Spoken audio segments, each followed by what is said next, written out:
folks, just giving people another minute or two to trickle in and we'll get started.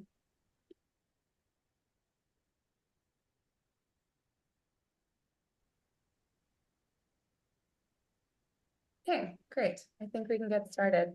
Hello, everyone. My name is Audrey Bolus, and I'm the Programs and Communications Manager at the Tahrir Institute for Middle East Policy, also known as TIMEP. It's my pleasure to welcome you to our newest virtual panel, Darfur Under Attack, the Case for Civilian Protection and Atrocity Prevention. 10 months into Sudan's war between the Sudanese Armed Forces and the Rapid Support Forces, the conflict continues to exact untold suffering on the Sudanese people, particularly in Darfur. To date, the RSF and its allies have killed thousands and displaced hundreds of thousands in a campaign to systemically target non-Arab communities and force demographic change in Darfur, utterly destroying entire cities and towns, as well as necessary infrastructure in the process. And while the ICC's investigation in Darfur is an important first step toward accountability, global powers have overwhelmingly failed to prevent atrocities which are ongoing in Darfur, to hold perpetrators to account or bring an end to the war. And the voices of Darfur survivors and local advocates have been largely absent from international processes. So today, we've convened a panel of Sudanese and Darfurian voices to discuss several themes: how the global community can urgently take action to protect civilians in Darfur, prevent further atrocities, and facilitate meaningful accountability; what the most urgent humanitarian needs are on the ground right now; and what the regional and international mechanisms and tools are that should be leveraged to bring about an immediate end to the war. Before we begin, I want to share a few quick notes. As always, today's conversation is being recorded and will be shared widely after the panel. You can follow along and live tweet with us using the hashtag #TimeUpEvents, and we encourage and invite our audience to submit questions using Zoom's Q&A function at any time. So without any further ado, it's my great pleasure to introduce today's moderator, Khulud Khair. Khulud is the founding director of Confluence Advisory, a think and do tank in Khartoum that works on governance, peace and security, and the economy. Khulud, the floor is yours. Thank you very much, Audrey, and thank you to TIMEP for this very, very timely discussion. I mean, as Mohammed said earlier, all discussions on Sudan are timely, but this one I think more so than most.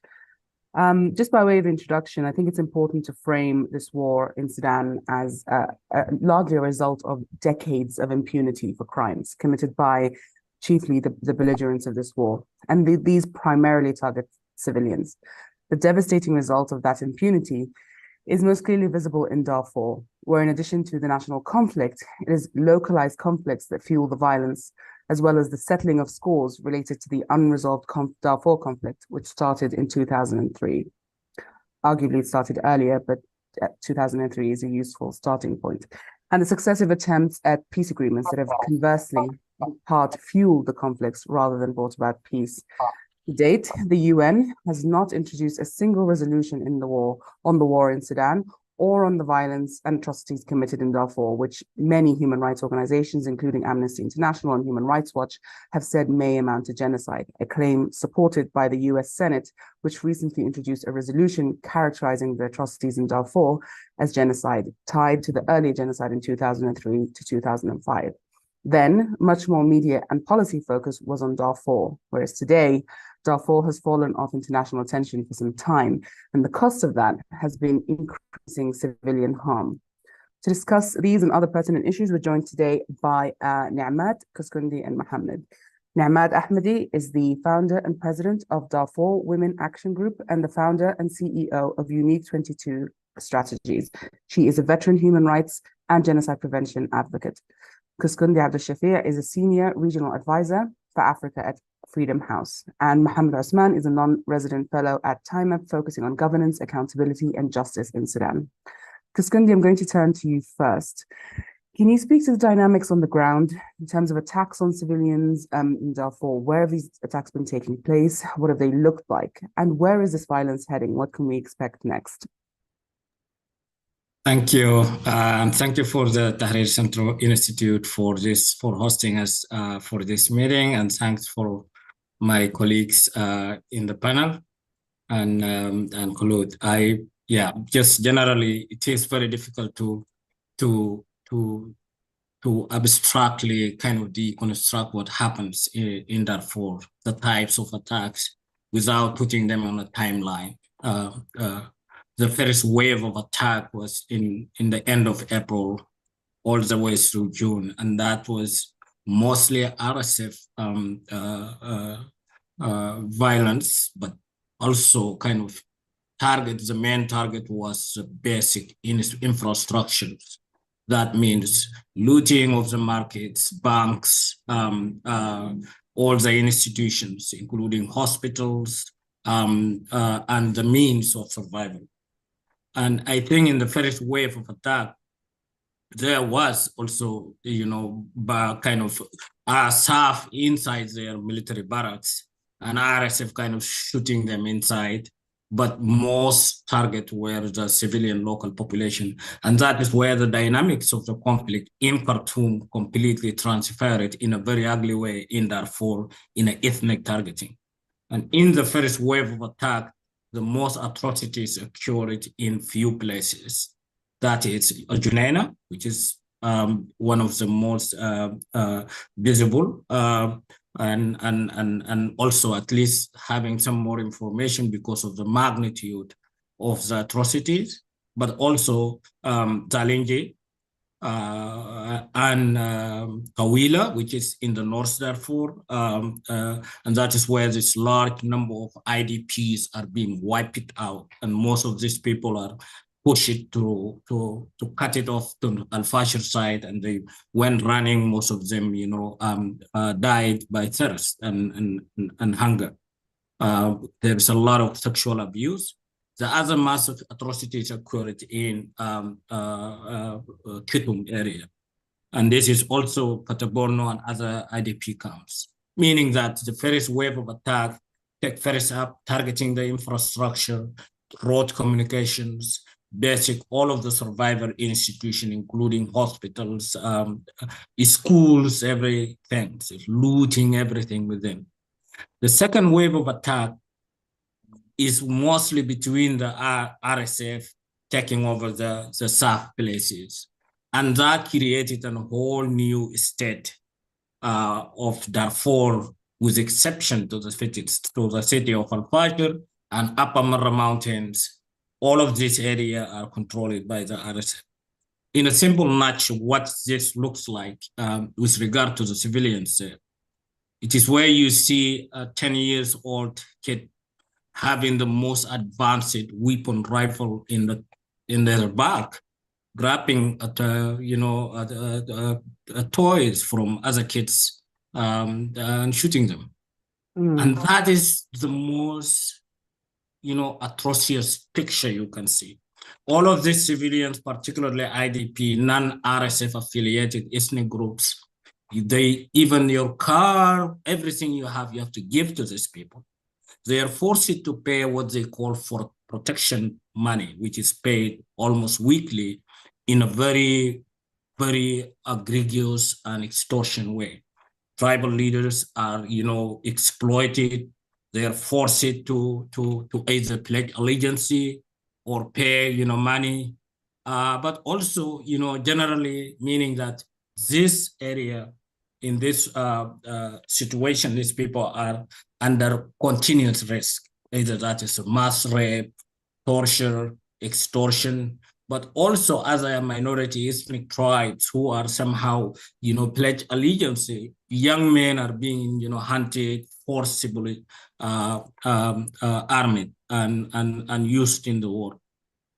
So in general, where this situation, just to move on the current dynamics, so the situation kind of moving into different actions. So there is also, this sporadic random aerial bombardment of the SAF, which does not exist in Darfur, but come in and fly and bomb somewhere, and mostly also targeting the cities of new settlements, centers that are mostly RSF settlements. However, in those targeting, actually those areas are inhabited by the innocent, women and children. So most of that induce new displacement, particularly in the areas of North Darfur and other areas. So this gives the conflict new dynamics, meaning that the means of survival are kind of becoming very limited. The hunger is kind of on the way in a very difficult way.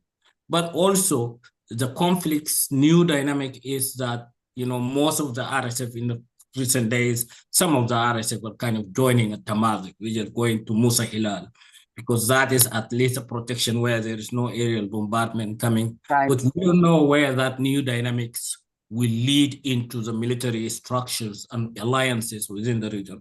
So these are thanks kind for of that. just general dynamics of ourselves. Thank you so much, Kuskundi. Now, Matt, if I can turn to you, you are yourself a survivor of the 2003 Darfur genocide, and you've dedicated much of your career since then to mobilizing women survivors. Can you tell us about the humanitarian situation on the ground right now and how women and girls in particular are impacted by the humanitarian struggles?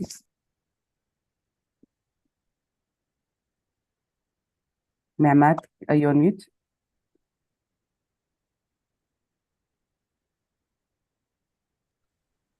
Can you hear me? Yes, please go ahead. Great, sorry for that. I'd like to thank the Tahrir Institute for this opportunity, and thank you, Khulud, for the kind introduction. I think speaking about Darfur, you can speak about Darfur in isolation from what is happening in Sudan today, and I think the humanitarian crisis or the situation in Sudan currently can be characterized as the most dangerous place in the world because of the fact that it has been 10 months since the beginning of the war between the two generals that has brought an untold suffering to the people of Sudan, but also the country has been completely isolated from any international humanitarian or international media that could cover. And the systemic blockade of communication means has added more to the situation. But the situation in Darfur is can be characterized as the worst humanitarian crisis of our lifetime. Just in the last week, MSF or Doctors Without Borders have reported that in the Darfur camps, one of the camps in North Darfur, that 13 children died in one day. That means children are dying at an alarming rate from malnutrition, hunger, let alone the adults who have been dying in silence. That means every 2 hours in Darfur, a child dies because of preventable causes such as hunger, malnutrition, a lack of medical assistance, also lack of adequate food and water. And the UN has also declared that 25 million people in Sudan are in need of urgent aid assistance. Unfortunately, there is no sign of that that there is anytime soon that this aid will be delivered because of the insecurity that is rampant. Both sides, they're not showing any sign of change of heart that they will be backing down or improving situation for the international humanitarian aid to operate. Being a woman in Sudan and particularly in Darfur is the most dangerous to be because this war that recently fought in Sudan has largely been fought over women's bodies. Women are targeted for sexual and gender-based violence, systemic rape on ethnic basis that well documented. But also women are the one who left in the camp to take care of their families, but also their neighbors' families, the children who lost their parents, and they can't flee because they're shouldering the responsibility, but also among the volunteers and those who, civil society group who are responding to emergency need of their community are women, making up the overwhelming majority of those who are aiding the people on the ground. So looking into the situation in Darfur, as Claude mentioned, it's indeed, it is the genocide in Darfur that was left unaddressed. and the continued immunity enjoyed by the perpetrator of the crimes committed in Darfur. As of now, people reported that the level of death and destruction is beyond indescribable, but also people are forced to live in a Stone Age type of slavery, whereby one of our civil society colleague has documented a place where women were abducted and forced into sexual slavery. They are let to go during the day, and they are forced to come every evening to the RSF's locations. And when they were asked, they said they were threatened that they will kill their families if they did not go. So this group have to remove them from the area, but it is also not like it's a temporary solution. There is no solution for women. There is no way to go for internally displaced camps. We have all seen the systemic killing of people of the Masalit community in Al Junaina and the nature of the ethnic targeting. So it is clearly exhibit the pattern of the 2002-2003 Darfur genocide, but this is even worse because back then there were cities and people were attacked in the villages. They will flee to these cities. People will receive them, help them before the humanitarian aid would arrive. That does not exist right now. Darfur used to house 122 internally displaced camps across Darfur. Most of those camps are currently wiped out. But now those cities where in the past served as a safe refuge for those flee has become the #1 target, as Darfur completely fallen under the Rapid Support Forces control, with exception of Al-Fashir. And Al-Fashir now is also continue to be constantly under attack, whereby millions of refugees internally displaced from Niala, from Kutum, Tawila, from West Darfur, from Central Darfur. And it is the systemic nature of the attack. Even after Al Junaina, they attack Morne, Mastre, Zalingi, and you look at it, and those who are targeted the most are the indigenous African tribes that were singled out 20 years ago to be killed and removed from their land with a similar pattern. But also this time around, the Rapid Support Forces has grown more sophisticated into more weapon, more machineries, more technology, more money, and have allies within the regional and international sphere, which makes it dangerous. But also that RSF is a multinational troop that are coming from many different countries. So Thanks you can for that, imagine. Nema. We'll come back to the element of international support. I just want to turn to Mohammed. Mohammed, Ni'mat and Kuskundi have painted a very grim picture, and I think it's very difficult for anyone to sort of ignore these things. But can you tell us, how has the region, how have international stakeholders responded to this crisis in Darfur? What are the challenges with the Security Council, with UN agencies such as UNHCR and other bodies that are not taking urgent action in Sudan and in Darfur specifically? Yeah, thanks, Khulud, and thanks to colleagues at the Tahrir Institute as well. I mean, I would probably answer in the same way as Ne'mat mentioning, talking about Darfur cannot be isolated from what's happening in Sudan. I think talking about the international regional response to Darfur cannot be isolated equally from the response situation in Sudan. And I think the best way to see that is just by going back in time and see how the world and the region responded to the Darfur conflict in 2003 and the years that followed. And I think we can see the remarkable difference. I think that the begging question would be like, why? Why the difference now? We're talking about similar trends of atrocities happening, to be honest, in a shorter scale of time within a context of a nationwide conflict that should be even more worrying for the international community, that we're seeing the opposite. And I think that for me cannot be, again, dismissed or isolated from the political conveniency game that has been haunting Khartoum and the internationals around for quite some time. Just looking into, and I always like going back in 2019 as the time that we need to trace back what happened wrong.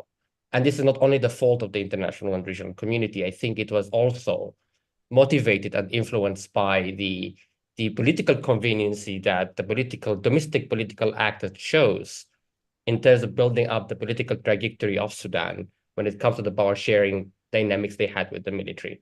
In 2019, when the discussions around the withdrawal of UNAMID started to happen, Darfuri communities went into strikes, went at sit-ins. They warned the international community of the risks of doing so. That's something that Bashir tirelessly been working for years to achieve. And then when it happened to the transitional government response, we all saw what happened. Is basically the prioritization of having this light model of a UN political mission without a civilian protection component. And even before the official termination of the UNAMID, in June 2019, there was the withdrawal of the peacekeepers from West Darfur, as the first, I think, second batch of withdrawals have been happening. 6 months after we had the attack on Krinding camp on December 2019, January 2020. Not necessarily to say that UNAMID was perfect. I think there's a lot of issues can be unpacked about the failure of the mission, but there was key infrastructures that were no longer there. One of them, early warning systems, the human rights component, end up with UNITAMs that, according to what I know, as a mission, had one human rights officer covering all Darfur in comparison to what we had before. So even the input the international community was getting in terms of what has been happening prior to the conflict. I mean, Guinea, again, is an example, in West Darfur. We saw attacks in 2019, 2020, 2021, 2022, 2023. Every year, there was a cycle of violence has been happening by exactly the same actors. We heard condemnation, but that was really it. It was inconvenient for the international community to really push against those involved, namely the Rapid Support Forces. At the time, they were trying to broker a peace political deal that would bring the RSF back into some sort of power sharing. I think even looking into the response at the moment, we are not seeing the interest. We're not seeing the political will. The UN Security Council have not acted at all in terms of the situation in Darfur. No one is talking about the civilian protection. I mean, it's basically the UN Security Council mandate to talk about situation as such. Just 2 weeks ago, we saw, or maybe even more, we saw the media been reporting around the UN panel of experts report that's yet to be officially released. I think it's a question that would the UN Security Council now act, given that there is a tool at its hand, which is the sanctions tool, the arms embargo in Darfur. No one is really utilizing it. No one is addressing the regional interference, namely the UAE, in terms of arms smuggling through Darfur. And it's been a key factor into the violence in the region. No one is addressing that. The African Union and the IGAD, and I think it's important to come to that legacy. The first meeting to the Peace and Security Council at the AU level was on Darfur. It was the initiating actor that led to the emergence of that regional body. The deployment of the African peacekeepers, that was the first step. Now we're seeing nothing at all in terms of the responses. Thanks so much, Mohammed. Because I'm going to come back to you. Mohammed's sort of painted a picture of how little attention there is, but there have been some efforts at mediation. Can you tell us about the status of these political and mediation processes that are on the table right now? What have been some of the issues with these attempts at ending the conflict, and why have none of them brought a resolution yet? Yes, there is, I think, 3 factors that are kind of key issues facing the mediation process. One is, conflicting goals, what this mediation is going to achieve. Somehow maybe like very little ambitions, very low key goals, or sometimes no goals. And I think that is because of and that can be expressed by multiple initiatives, different kind of forums and ways this is being conveyed in practice. And this because there is a lot of, different babysitters that need different things on current peace processes. Either those are the regional actors, either in the Middle East side or in the African side, which has kind of a different configuration with regard to how to go with the Sudan peace processes. The second key thing is this war have completely changed particularly when it comes to the political phase of it. Changed the landscape of Sudanese political and civil society sector.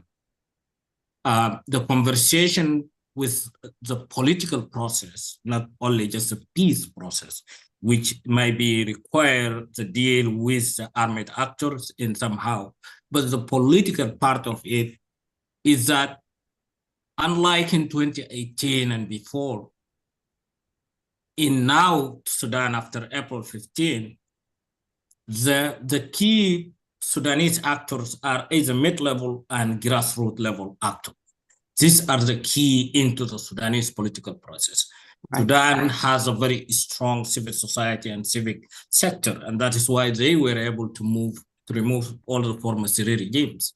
Now, one thing that is very different and common in Sudan, unlike in the previous experience, either those of 2005 or that the 2018 peace agreement, is that people from Al-Fashir and people in Al Jazeera and people in Al-Ubaid now have one thing that shared, is that they lost everything they had in their houses.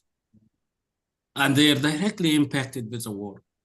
And for them, with regard to coming into the conversation with what Sudan would look like, those ideas are completely transparent. And that is why it is very difficult to do a political process without reconfiguring the grassroots level, how it looks like and how they want to go. But with regard to the third thing is the entrenched positions of the belligerents. And these entrenched positions comes because there is more incentive for them to continue the war than to make a peace. And how those incentives comes to them. Burhan doesn't care if he's in Port Sudan, peaceful and called president and move around. For Hemeti, it is a big incentive if he controls Darfur, and Emirates flow all of this money and guns for the kids to play around anywhere they want to do. And that is why it is very difficult to convince the belligerents to sign any sort of peace agreement, because that agreement will change the conversation, will create a condition where these grassroots voices will be reformed to come back to ask the question that has been ignored after April War, which is a question of the full civilian governance return. And in that conversation, they are not relevant in that conversation. And because of that, continuation of the war until they make sure that they configure some sort of win or some sort of legitimacy in either rebranding that RSF doing, or in either creating, ethnically mobilizing in the North Darfur, northern part of Sudan, targeting other Darfuris as Burhan is doing with other Islamists and other criminals there. Those are the way out for them. And I think there is much more needed to be done with regard to international pressure in a very concrete method to make that, you know, those level of actually want to create particularly issues that are everyone can agree. Humanitarian access, pandemic is coming with epidemics, and everything is going to be very difficult. So having that conversation, but also conversation will stop the war, stop attacking and targeting civilians, and having then let's put something in paper. It is very difficult for them to reach to that level until something key happens. I think that, and that is sanctions, making war more expensive for them, making steps and decision to continue to war more expensive than in this current status, which they have a lot of incentive. The third and the last thing is the misconception, the binary understanding of the conflict currently in Sudan as between SAF and RSF only. These are not only two armed actors. There is, and this have never happened in the global political process, where you have two key state actors fighting each other, and you have largest rebel movements are bystanders. This was not a scenario in any country which has a conflict. So it is very difficult to deal with SPLM in Nuba Mountain, or SLM functions that are currently facing RSF in Darfur are just very, very much irrelevant actors, because these are the key actors that can actually having a very damaging point if you started creating that pseudo political incentives to the fighting actors, because that encourage them for them to say, oh, okay, you didn't know we exist, now let us show you. So I think those are like 4 key issues that currently peace process faces. And without addressing those, it is very difficult to take the next step.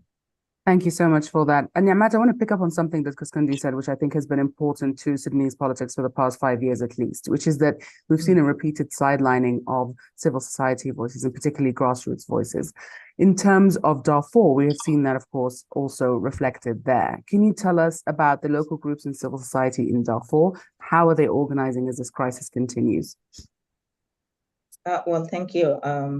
I think the issue is that, like, unfortunately, when it comes to the solution of the crisis or the long-standing crisis in Sudan, and with particular regard to Darfur, local actors and the international community alike have taken an approach that only embolden those who are committing crimes and destabilizing the country, which is in most cases, like, they talk to handful individuals, either those who are with gun and money and political power, or either traditional political parties who have contributed to the current situation in the first place.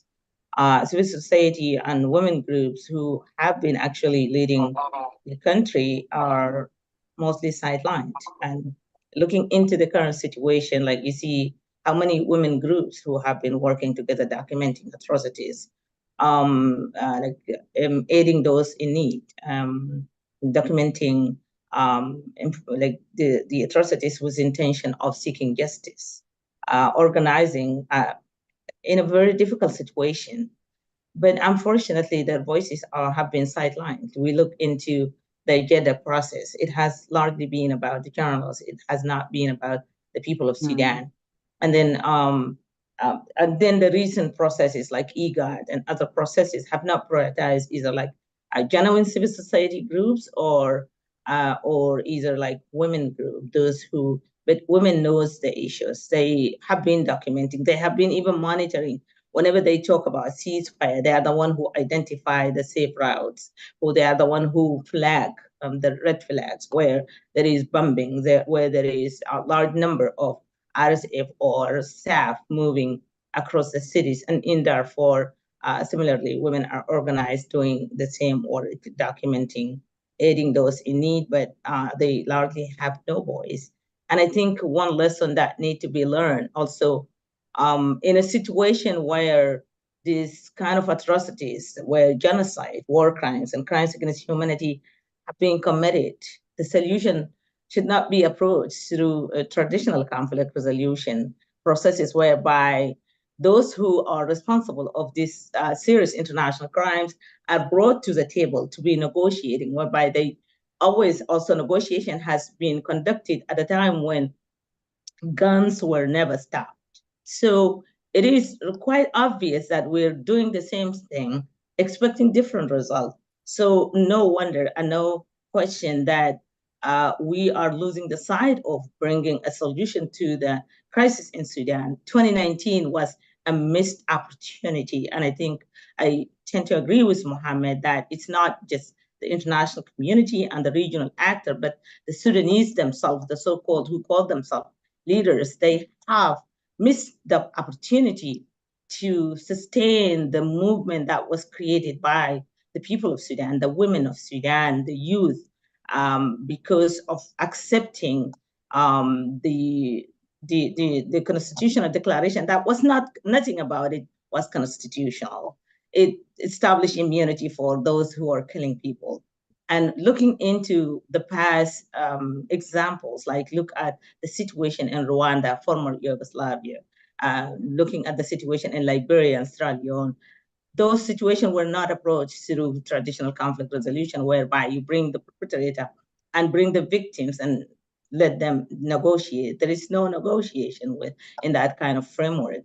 In Liberia, the Liberian people were able not only to negotiate peace, but also to move toward democracy by electing the first woman president. That was only made possible after Charles Taylor was exiled into Nigeria, and then after which he was transferred to The Hague to be held accountable.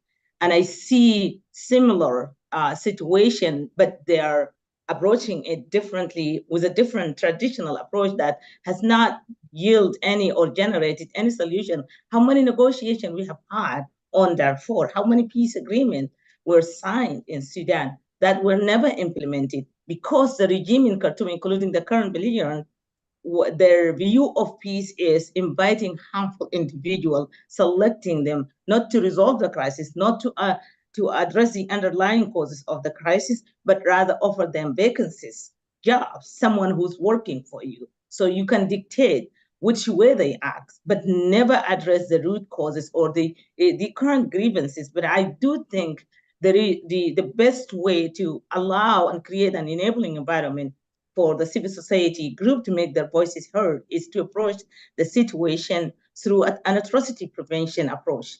That firstly, the gaps exist in civilian protection. Right now, we are facing civilian protection crisis and then humanitarian aid.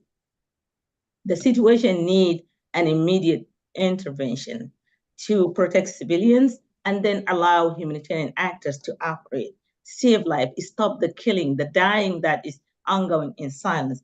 Then that will allow the condition for investigation of the crimes to take its course. As you mentioned, the ICC has gratefully extended its mandate to cover the current atrocities, but without access to documentation and to those who are victimized, that a proper or adequate justice will not be. And these three steps will then create an enabling environment for peace to be negotiated in a good faith. Otherwise, I think we are just going to repeat the same mistakes and the same condition that never produce result. And that's why we do advocate strongly that we need to look into the situation and that Sudan and Darfur must be approached through an atrocity prevention approach that prioritizes civilian protection, humanitarian aid, and accountability before we can talk peace. So Thank you so much. Mohammed, I'm going to pick up on Ni'mat's last point, which is this question of sort of some type of recognition of the atrocities that have taken place, but coupled with civilian protection. You just published a piece with Time Up called Complacent Witnesses, which I think is actually quite a perfect characterization of the international stakeholders at the moment. And you mentioned earlier that the UN panel of experts report had also pointed to serious and systematic atrocities taking place. What is stopping key bodies like the UN Security Council from taking urgent action on Darfur and in Sudan more broadly? Yeah, I mean, I think if we just like building on what I said earlier about the earlier engagement in the international community and the UN Security Council and the transition itself, I think it's again the conflict, and I did say that in that piece, the conflict laid bare the weak infrastructures of the UN prior to the conflict, but it also laid bare the weak interest of the political actors and the armed movements into the question of accountability and civilian protection alike. I mean, just looking into all the political debates that has been happening throughout the last years, I mean, civilian protection was not one of them. And this is really, really an incidental outcome of the sidelining of the voices. The affected communities were not consulted in the peace process, were not consulted in what's going to happen in the aftermath of the withdrawal of the peacekeepers. There was no security sector reform process. I mean, how the world literally accepted, and the political actors and so on accepted, that in some way, the same forces that was responsible of abuses months before, again, as civilians, will be tasked to protect them. There was this was that. And when you look into what we know at the time, but it's called the National Plan for Civilian Protection. It's a wishful thinking moment you read it. It's perfect. It ticks all the boxes, but there was no way to see that how this is going to happen, right? The access to justice in Darfur prior to that has been very weak. The attacks that happened in West Darfur in the last 2-3 years before the conflict have proven very clearly that There was no existence of prosecutorial institution. Judges were not involved in the processes. Witnesses were targeted in a Guinea.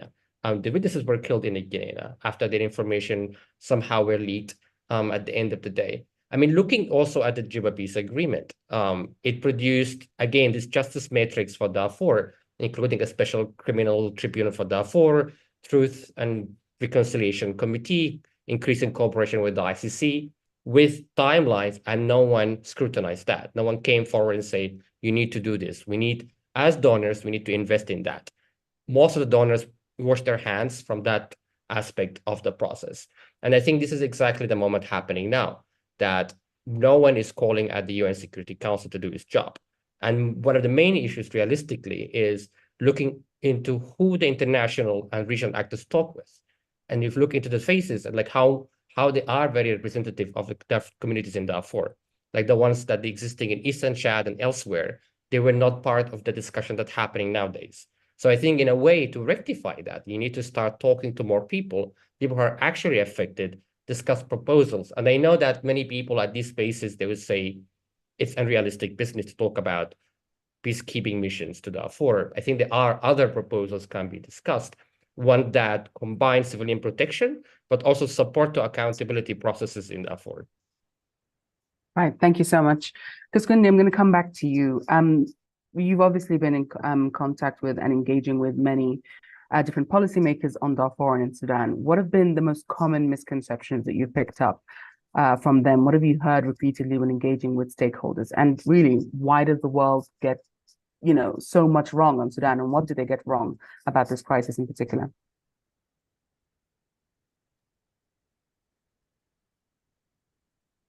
Thank you. And yes, I think there is just different kind of ways of how this conflict's being messaged out. And after the war of April 15, and this is because of the changing of the political landscape in Sudan, and that was kind of created some sort of a large confusion of everybody on what is happening, what is going on.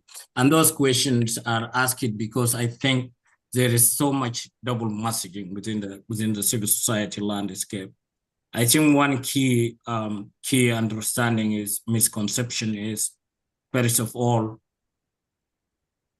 how pre-2018 Sudan is related and influencing the post-April 15 Sudan. Right. And those misconceptions is because of, I think it's part of the political rebranding, particularly the Burhan side of the Sudan will be kind of, sending messages because they want to create pseudo understanding of what RSF is, but also very strong rebranding team of RSF as well to try to paint RSF as very organized national forces. And I think those two sides of the forces created a very false rhetoric on the situation on the ground, and changes that, like, okay, one of the April 15 war was, to bring democracy in Sudan, or at least one of the side was fighting on behalf of the civil society to make a democratic transition. That is mostly rhetoric promoted by the RSF because the SAF is the one who started the conflict. I think it is very clear that, yes, this is a competition within the security sector, within the military, but this is a continuation. This has a very much well-prepared conflict. And it is being planned for a very long time since the removal of the Bashir. And it just exploded the way it happens in April 15 between these two very long time friends who were very much committed a lot of atrocities in Darfur in the past many years. I think the general additional misconception is big understanding about what it looks like for people who are living in the war zone. And within the war zone currently, it's other people living in Khartoum, for instance, people living in Baba Nusa now, which is it's a war zone, or people living in other region. It is very difficult to understand, to deconstruct what the day-to-day life look like, how people survive, if you don't have key survival means. What are some sort of collaborations? How this group, for instance, it is good for the area where RSF control is. There should be some sort of at least medicine moving and food moving, for instance. How do they have those localized negotiation to allow those happen? So there is different kind of level of understanding because of the ability of the both belligerents to create a rhetoric around their actions, to be able to create, very big misinformations that are coming to media that are very big. I think that something that is also kind of, bigger misconception is about the conflict in Sudan, in Khartoum, and conflict in Darfur. The conflict in Khartoum, when it broke out in April 15, was very much about politics. Who is the alpha in the room, and who is in charge? But that conflict, it broke down in Darfur because RSF recruitment is you go to the tribe and ranks the tribal chief, and he is now a military commander, and he recruited his tribe. And those tribes have their own grievances. What happened is they just immediately took the guns and used that, for instance, excessive looting and destruction that happens. But there is a land question, particularly in Darfur, that is not very much relevant in Sudan. So there's this big, larger new settlements, new houses and electricity and, internet somewhere where was actually a reserve. Nobody was used to be. And those settlements mostly happens in an area where there is mineral underground.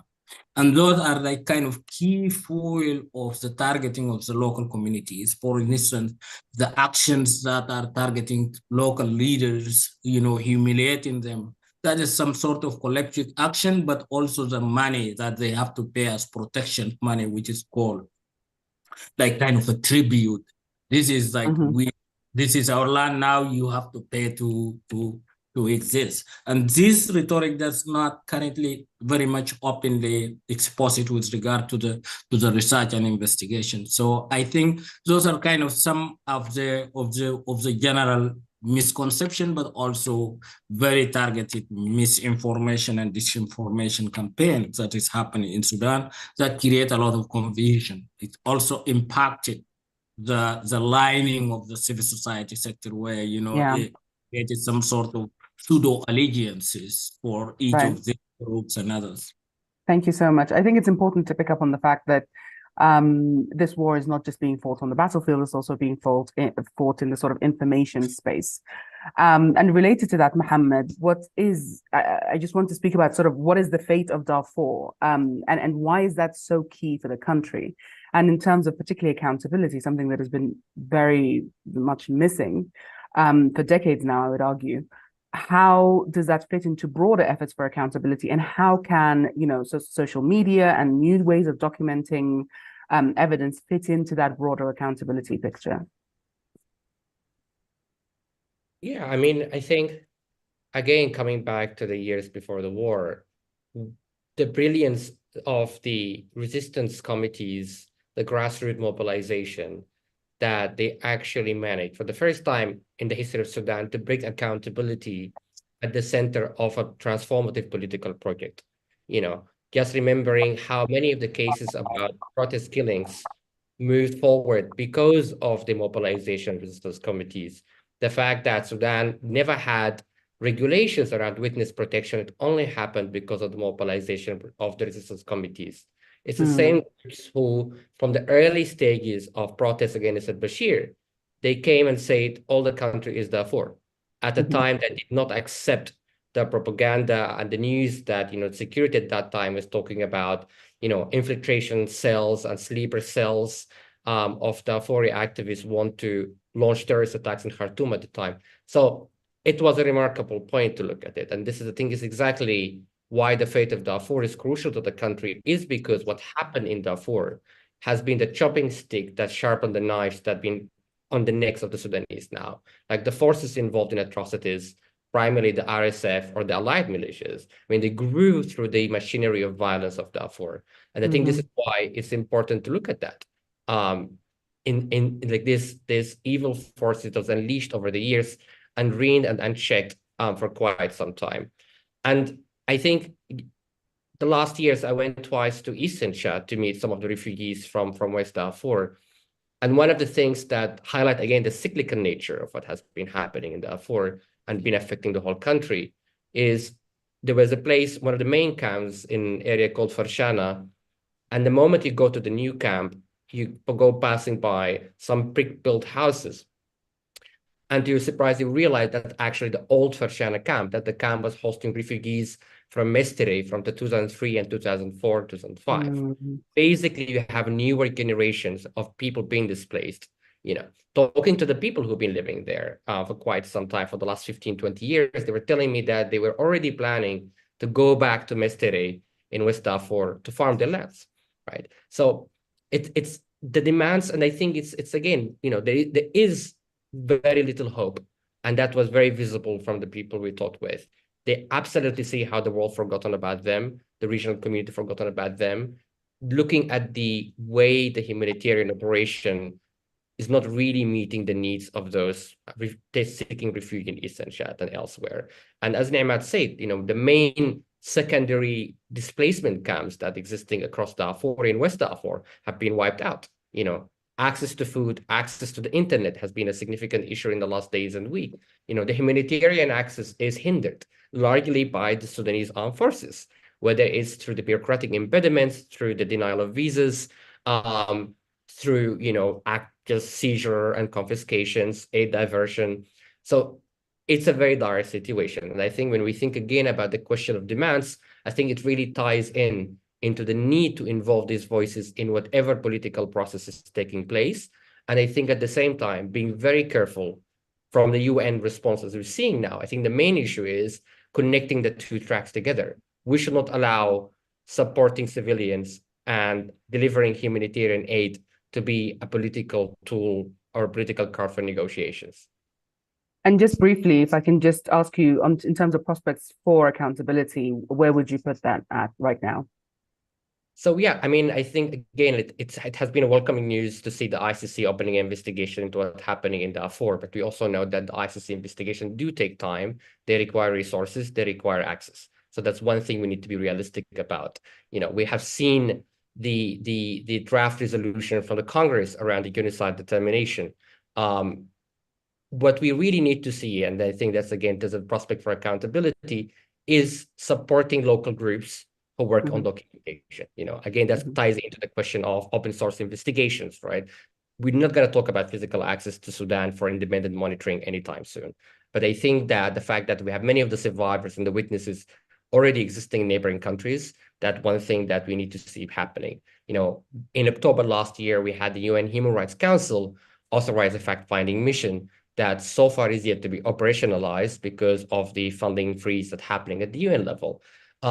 We need to talk about the activation of a concerted global effort into preserving evidence of what had been happening to Darfur that would allow the utilization of prosecution in terms of universal jurisdiction. We saw that in different cases that, for example, it happened to Syria in Germany and other parts of Europe. Sanctions is not replacement for accountability, but it's a good start that will hinder the ability of warring parties to further commit atrocities. And I think at the end of the day, just making sure that accountability will no longer be something that you will drop off for political convenience. You will start having a big deal at some time soon. Thank you so much, Mohammed. And Matt, I'm going to come to you before we open up the Q&A. And I think that Mohammed's last point about accountability not being kicked down the road, I think is a key lesson from the earlier conflict in Darfur, starting in 2003. But what other sort of lessons learned would you say need to be picked up on now? What has been left unaddressed from for decades now in terms of the underlying causes of the violence in Darfur? One of the most important areas there hasn't been recognition of the plight of the Darfuri genocide victims at the national level. We have seen 2019 when these actors, like the so-called civilian actors, not just the military actors, who have completely overlooked the fact that there has been a genocide committed in Darfur and it was ongoing. The reason it was ongoing is because there are like 2.7 million people out of their homes. So that speaks volume. And then also a lack of recognition for the need for accountability. It was also a missed opportunity. And many people would challenge us because there was no unified voices. And then the lesson is listen to the voice of the victims. Nobody was listening to the victims. They were listening to people who called themselves leaders. And they came together, they compromised, they sold out the Darfuri priorities for justice. And that has created, like the current crisis in Sudan is the cost of immunity for the crimes committed against the people of Darfur. If al-Bashir was held accountable for the crimes committed in Darfur, al-Burhan and Hemeti would not dare to start this war right now, because they get to believe that because al-Bashir has enjoyed long immunity and others who have been indicted by the International Criminal Court, that if they can hold on to their weapon and they manipulate power and wealth, that they will continue to kill whoever they want and they will continue to be in power. And that is what we see right now, the kind of arrogance they have and the kind of like the immunity that they're expecting. And I think it is important that we as Sudanese civil society and those who are seeking to bring this civilian government are like the main fundamental basic for bringing a civilian government. So it should base on accountability and also bringing the grievances, the historical and the current grievances of those who are impacted the most on the ground in Sudan before we can, the solution were always crafted for those who are at the top leadership level rather than for those who are the ability of people to return to their rightful lands, the recognition of their plight, and all of those, the accountability measures, including both criminal and financial accountability, because for the fact that the atrocities continued is the ability of these belligerents to continue to acquire money and resources to buy weapons, and that need to be cut off. I think targeted sanction will work really perfectly if accountability is, but also accountability for enablers, and then having a solution that will address the current grievances as well as the historical grievances, because it's mostly like the leaders in Sudan have been looking into the solution to the crisis in Sudan as a crisis of governance. No, it's not. It is systemic marginalization, attacks, systemic atrocities that has been committed against a specific group of people. Genocide doesn't happen in an overnight process. It takes a long time to constitute like these people like valueless, othering, marginalization, disempowerment, and then the killing and the displacement is just the last stage. So we need to address that to make sure that those who have been historically marginalized and excluded are brought to the center of decision making if we are to make a sustainable solution, and also to prevent the country from sliding into a counter-genocidal attack like the current rhetoric that is going across the Sudan on ethnic, on geographical basis, which is very dangerous. And if we overlook that, then genocide is inevitable in Sudan. So I do think it's important and to have a unified voice. Sometimes we tend to confuse the international community because each civil society group tend to communicate something that speak to their own small little group. So, but we must speak for those who are impacted the most in our country. Thank you so much, Namat. We can now turn to the Q&A. Kuskundi, I want to come to you with a question about the humanitarian situation. The question is, as the humanitarian situation is worsening by the day, and with so many people having been displaced, could you tell us a bit more about the situation of humanitarian aid on the ground? What are the obstacles to providing aid? Is the aid able to reach populations in need? Are there funding issues? And I would just like to say that, SAF has recently come out to say that no cross-border aid can take place in other words, from Chad to Darfur, even though SAF doesn't actually control that border anymore.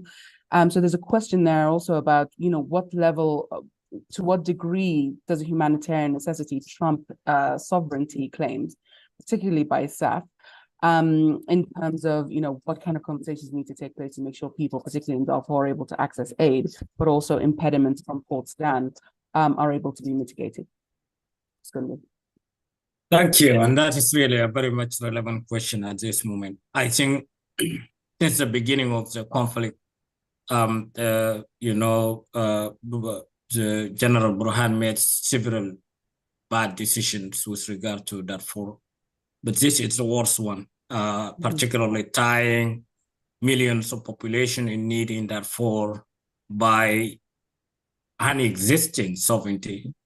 There is only kind of planes that flying once every week and dropping bombs, and there is no Burhan, and that is a fact in the larger part of the Darfur, and denying all the populations access to aid because there is RSF. I think that is total expression of lack of responsibility. The second thing that is very much, with regard to the aid access, is not only SAF, it's also for the RSF. I think one of the things that Himiti before was talking is that the aid also they have to give to everyone, and that was meant a lot with regard. I remember one of the first aid mission arrived in one of the cities in West Darfur, coming from the Chad. And I think, when it's passed, it has to pass for RSF checkpoints. And what happened is the moment they arrived where the aid should be distributed, they found more cars and bikes than actually they have sacks of aid. And that aid did not reach to the IDPs because it is taken by motorbikes and cars by RSF, and they left nothing. Meaning that none of this aid actually reached to, they didn't allow to reach to the civilian. And that is, creating a lot of challenge. For me, I think, the most dangerous situation is Darfur heat from this now up to June, when the rainy season arrives, without a clear path for access to aid. Because it is not only people will die hunger and epidemics that are more likely to come with the rainy season, but also the existing military arms that the RSF have, because most of the RSF people are nomads, they don't farm, meaning that whatever they have, it is what is being looted in April, May, or sometimes in between, and that food will run out very soon. And it is very difficult. They have to look for food, and that is where atrocities can be committed, not only because of the political reason or ethnic motive, but also to survive. And I think for this to be addressed, I think, and that is the biggest problem of what Jeddah does, which Jeddah had never been able to do anything with regard to Darfur. And I think there is an opportunity. The aid that used to come from Port Sudan initially was being protected by Darfur Joint Forces, which is part of Juba Peace Agreement, a force that every tribe have something in, and they might be very difficult to say, oh, okay, we are RSF or we are SAF indirectly. But I think, and that is another opportunity for at least bringing, the governors, the pseudo governors of Darfur of 5 states. Bring SAF, Burhan, let him come if you want. He can send somebody in Darfur and put them in Abeche or in Jamena, and have a specific talk on how food can come from Chad or Port Sudan or Malit to arrive in Al-Fashir, Niala, Jinena, and all of the biggest IDP cities like Zalingi, Garcila, Wadi Saleh, Kas, and other biggest, largest cities, and be distributed without any hindrance. So once you have, for example, the buy-in from Burhan, how do you make sure the RSF don't capture? RSF has to be there. RSF has to be there. RSF Burhan, all of the non-Juba signatory armed movement that include Abdul Wahid factions, all of the Darfur, including Minawi, all of the Juba signatories, including tribal leaders, if possible, having that conversation. We want to have food there. How can we get it? Okay, who is going to target this? Or how do we reach the food in those cities and be able to distribute? And I think having that question, that is a question of collective survival. It is very difficult to not reach some sort of agreement.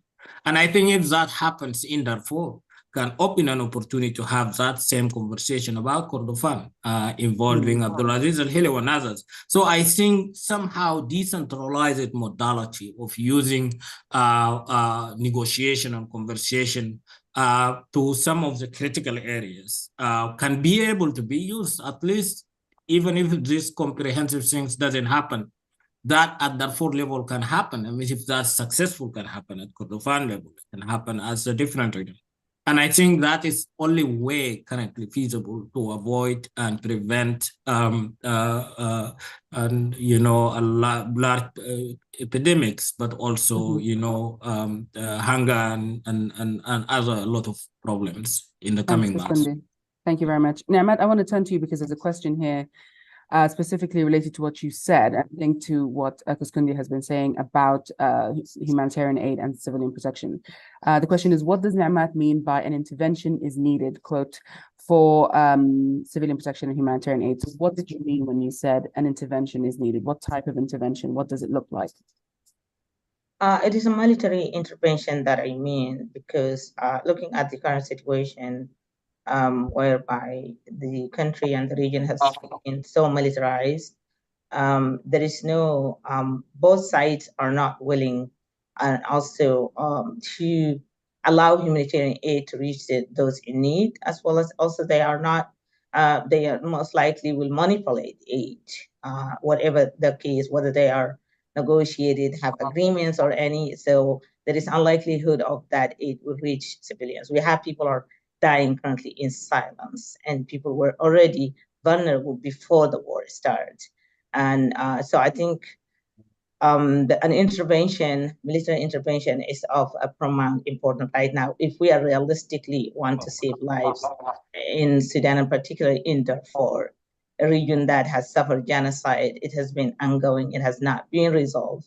Many people were out of their homes. So I do think there is also a question about what governments like the US do to help. I think the US leadership in Sudan is needed.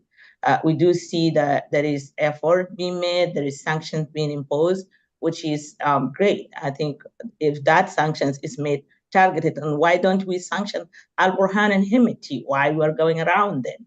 So because they are using humanitarian aid as a tool for using starvation as a tool for killing more people, and they're not ending the war. Why don't we sanction them? That's also a question. I think sanction is effective. We need, as we said, accountability, like financial and criminal accountability. And what is missing right now also is a global outrage. There hasn't been enough mobilization. Muhammad mentioned in the early Darfur days, there was an African intervention first, and then that was upgraded into the UN intervention. Because of the mobilization, because of the outrage, and something that hasn't been done. And I think there is a lot need to be done. What happened right now around is that both parties have manipulated the Sudanese, divided them along both, like some will support the military, like fake propaganda, and some will support the rapid support forces. Those neutral voices remain like very limited. And right now, I think more Sudanese diaspora need to come out and mobilize our Sudan, Darfur friends to create that global outreach, holding our own government accountable. I think the United States need to do more, as well as other governments, supporting any regional, like African-led intervention that must be supported by the United States and others. I think it's just being realistic. Otherwise, like if we're looking into the summer, like there is lack of water, there is heat coming in, there is no services. Everything has been cut off in Sudan. Otherwise, like we will be setting the stage for people to die in millions by the time we figure out the end of war. And I don't see any of the parties are willing to step up to do that. So I think we want to see more outrage. We see more global voices and holding our own governments accountable in terms of doing more, like addressing the current and urgent need, which is humanitarian and civilian protection need. Thank you so much. Mohammed, if I can turn to you on, you've sort of spoken about this in your remarks, but in terms of the accountability piece, the fact-finding mission, what is hampering? I mean, as far as I know, very little has happened with the fact-finding mission since it's been set up. In terms of accountability, what kind of support is required in terms of supporting local documentation? And in terms of, you know, the sort of the broader will to move forward on accountability measures, which, as we said earlier several times, is the reason we are in the mess that we're in, sort of rampant impunity. How, you know, what are the sort of the fault lines in all this? Why hasn't the fact-finding mission been able to move forward?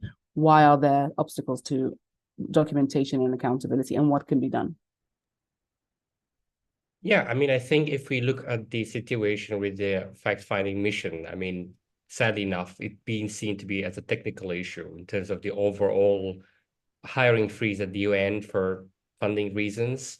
Unfortunately, we're not seeing any exceptions or movement to the situation. There's very little visibility on, I mean, we're talking about October session for this renewal. So literally we're talking about 7-8 months top for its work.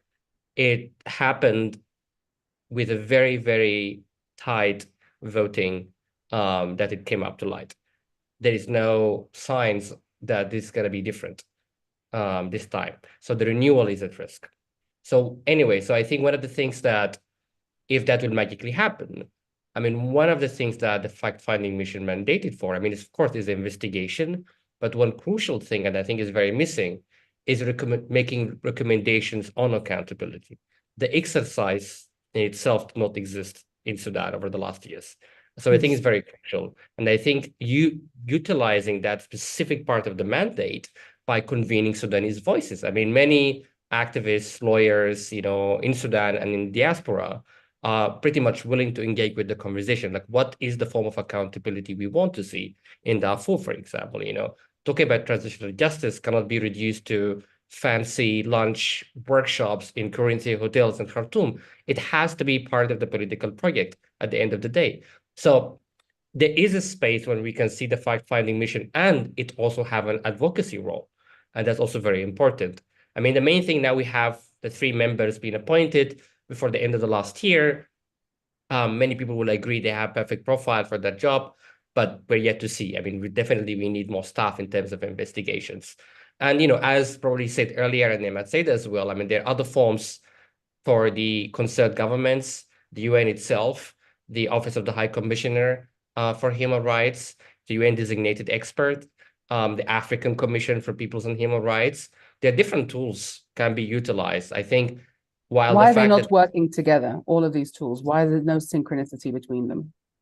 This is exactly the point. I mean, the point is that we are seeing very different interests. I mean, and many of them have very different mandates at the same time. And one of the interesting arguments that we're seeing the Sudanese authorities, the SAF-affiliated authorities, there's a pushing back on the fact-finding mission is the multiplicity of the mandates.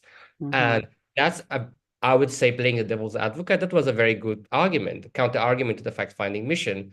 But the point is how you make these bodies work in harmony. You know, one example could be having the fact-finding mission and the African Commission for Human Rights, which is, I think they're willing to do so, convening a conference for accountability together and inviting Sudanese activists and civil society. Of course, funding can come up as an issue, but I'm pretty sure that there would be a lot of donors would be interested into investing some money into that. But the exercise is not happening. And it's, again, one of the main issues that we're seeing the impact of the war, sending activists into different parts of the world, dealing with, you know, the daily struggles, daily issues, visa, immigrations, you know, the ones in the ground, they are trapped by the ongoing fighting, lack of the internet. It really challenged the hard work of coordination and coming together. But I think there is a space to do so. And Kuspendi, if I can come back to you on 2 questions from Safa Yaqub that I think are related. She asks, how does the SSR process successfully start when there's an ongoing war in Darfur and also the rest of Sudan? And do you think JPA signatories could help improve the situation on the ground in Darfur? Earlier, you said that to some extent, the two main belligerents, the RSF and SAF, have somewhat neutralized the other armed groups, be they Juba peace signatories particularly, though, or otherwise. And I think that the link to SSR is that, of course, no armed group in Sudan is going to submit itself to any kind of demobilization or disarmament unless there is some serious reform or security sector reform in the quote-unquote state institutions such as SAF and the RSF. So how do you see a future for this? Do the JPA signatures have a role to play? And how do we get some movement on SSR? And you can also pick up on what happened in Manama as well regarding security arrangements. So first of all, I think, and just before I answer those questions, it's one of the key things we did not kind of have a conversation about it with regard to Darfur in particular. If you ask me what is the difference from 2003 and 2023 war in Darfur, I will tell you two things. That is technology and United Arab Emirates. And that is very much, visible with regard to the way conflict is being transparent. And I think when we are talking about, sanctions and accountability, yes, I think, international actors who are directly having a stake, and even including non-state actors like Wagner, there has to be a certain mechanism for accountability. And that is because it's very much currently, it is very difficult we are having all of this conversation, how to bring sack of maize or wheat or a box of medicine for children in Al-Fashir or in Zalingi. But, we are seeing armed flows in a very different ways. All of this military have very advanced medicines, guns, and everything that comes through those borders, open borders right now. And because of that, it is one of the motives that that can make it very difficult for conflict to end, because those are a lot of interests flowing. And without having a clear vision on that, particularly arm embargo, sanctioning those international actors that directly involve and contribute into the collective punishment and atrocities that are currently happening is very important. And within that list, definitely United Arab Emirates is one top spoiler at the current, particularly in Darfur.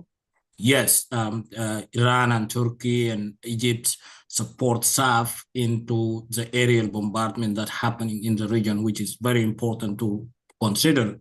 But I think it is very difficult to create any sort of peace with arm flowing that easily in Darfur currently to RSF the way the United Arab Emirates is doing. I think the second thing with regard to the Juba, because when the conflict started, those actors were able to take the aid and come with the aid convoy from Port Sudan to Al-Fashir to other cities. And they were useful tools, despite there was being war in both parties. When there was the fighting in several days in Niala between SAF and RSF, some of these armed movements were there with their vehicles in Niala. So there is no direct targeting with this, despite this violence happening. And I see this as an opportunity. And that is, where to start when there is nothing. I think we can't start with a scratch. We have to find at least Juba peace agreement put 12,000 forces, 6 of them coming from the SAF and RSF side, and 6 will be coming from the armed movement. If you have that conversation, okay, who is not within now? Who was not within the Juba peace agreement? Okay, can we give 3,000 from this? Okay, and we can start that. And that is a conversation. The same, it was very difficult to have UN forces, African Union forces. We have to, there has to be a lot of advocacy, and then the government allowed to have African Union forces, and then we have to change the caps to UN. it is the same process. You start with what is in there. Okay, do this. So we need technical training, for instance, can be African Union or can be, East African Bystand Forces. If UN want to support and they want to provide some funding, they can say, okay, we will be able to protect convoys, all the routes to the destinations, for instance, and we can be able to secure large areas where there is a civilians in coordination with these existing forces to make sure that aid is being distributed to those people. So I think leaving the political conversation and just putting the conversation about humanitarian aid can allow that political conversation become easier. So I think because this is something that is very common, not only in Darfur, ease access of aid in Darfur can be very helpful to everyone in Kordofan, Khartoum, and in the north, because it is very easy to follow after. But having none, it is very difficult for the whole. If the modality in Darfur is successful, you can have another modality in Kordofan. You can have that modality in Kordofan. So in the both conversation where people have an aid, access to aid, where there is at least other neutral actors that have some sort of prevalence and existence, it allows for demobilization. Currently, most of these groups are forcibly recruiting. And there is no way these young people could go. They either go to Marra Mountain and join the armed movement, or go to the RSF or flee to the Darfur. At least having those safe zones, it can allow also the demobilization process where these young people can actually come to go to school instead of. So I think there is a lot of strategic benefit of using a smoother transition, a smoother way to, start the needle somewhere and moving onward. Thank you so much. Mohammed, I want to turn to you before we close out. And just a note to everyone who's attending that Ni'mat has had to leave, and she wishes everyone a good evening, afternoon, wherever you are. Mohammed, if I can turn to you on the media question, is something that has, I think, sort of maybe made a lot of people quite bewildered. That's something that is unequivocally the world's largest humanitarian situation, with, the world's only conflict where it is, the capital city that has been attacked first. And where fighting continues to rage, and therefore state collapse becoming an imminent issue, a country that is so geostrategically valuable in many ways, and yet there's such little media attention about that. Can you speak more about that? There's a question from Laura here that says, was the narrative around the conflict ever weaponized or distorted? Yeah, I mean, I think there is no denial the way that the media, almost mirroring the actions of the international community have not been covering the situation in Sudan. One, of course, can argue that, they have been, the possibility of having physical access to the country has been very challenged. Journalists are not being given visas or permissions to get into the country smoothly. The work of independent media, whether it's local independent media or international independent media, is quite challenged by, the insistence of the warring parties of having to provide armed convoys, et cetera, which is, I think, can contribute to distorting some of the optics in terms of the narrative you want to draw about the conflict in the country. There is no denial as well that the message is that the world cares less about Sudan. And I think that has been, for many Sudanese, been very clear for quite some time. When the world keep talking about the Black Lives Matter movement, I mean, this is literally talking about Black lives in so many ways. And this is not only an issue with international media, it's the regional media and the regional response at the same time. And, I could just give the example of South Africa. I mean, South Africa is a country now being hailed of championing the International Court of Justice genocide case on Israel Gaza. It's the same country that welcomed Hemeti, the RSF leader, in a red carpet. So I think there is a credibility issue that some of the regional countries that they have to rectify. And equally, the media is mirroring that action by deprioritizing Sudan. I mean, we all now bracing to April coming in. This is the time when the media going to remember what's happening in Sudan again. I think it's on us as Sudanese to make sure our voices are still there, finding alternative way of putting our voices, and making sure the media is able to catch up with the things that's happening. Yeah, no, thank you so much for that. Before we end, there is a question here about racism that I think we need to at least discuss very briefly. Because Kundi, if I can turn to you, the question is, what role does racism play in the current conflict? And is it an issue that needs to be addressed before any meaningful peace process succeeds? Just very briefly, please. You're on mute, I think. Sorry. Yes, I don't know how to put this with the context, but particularly, yes, Sudan in the past many years has been, have that pre-colonial inherited structural inequality and social stratification in many years. The way our cities, for instance, like Khartoum is structured, the geographic is no geographic map, class, clear binary between class and ethnicities is being somehow transparent in somehow within this conflict, but it is configured in different ways.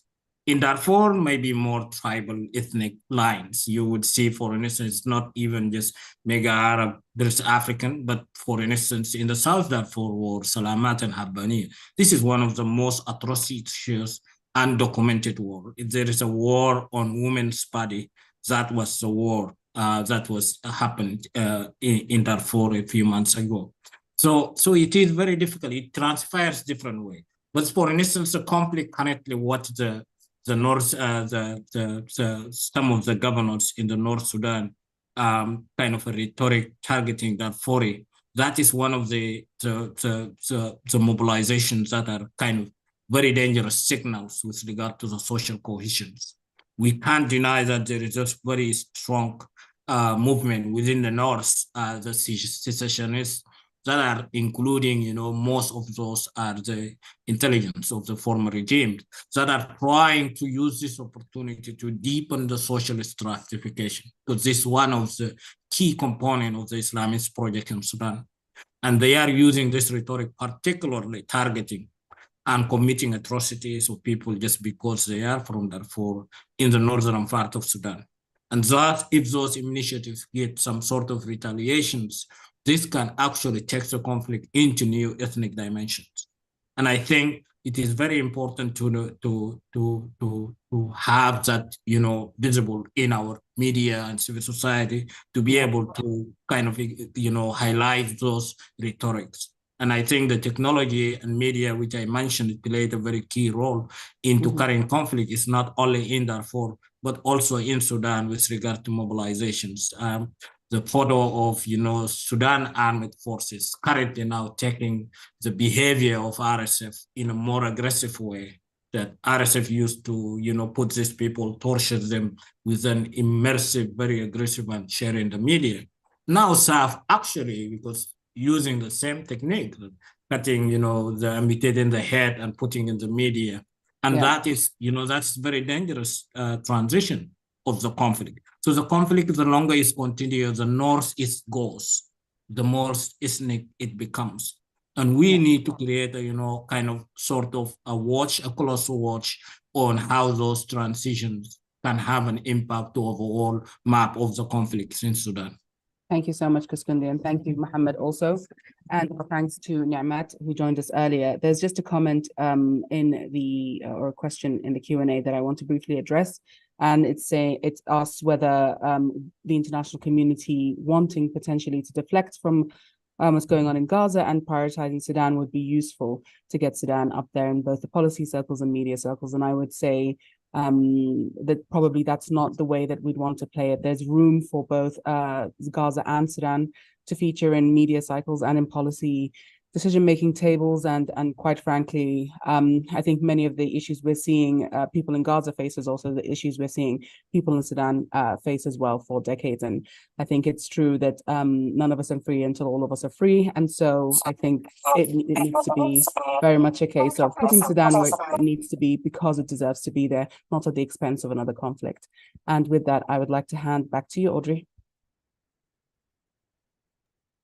Thank you so much to Nima, to Kuskundi, to Mohammed. I'd really like to sincerely thank our panelists for your time, your preparation, and for this excellent conversation at such a critical time for the world and for Sudan. And thank you, Khulud, for moderating and guiding the conversation so well. I just want to mention to our audience that this conversation is part of a larger body of work on and commitment to analysis and programming on Sudan. So I'd really invite you to explore our work on timemap.org, as well as the work of these excellent panelists and our moderator who've heard speak today. Thank you so much to our audience for joining us. and to the team that made this event possible. Be well and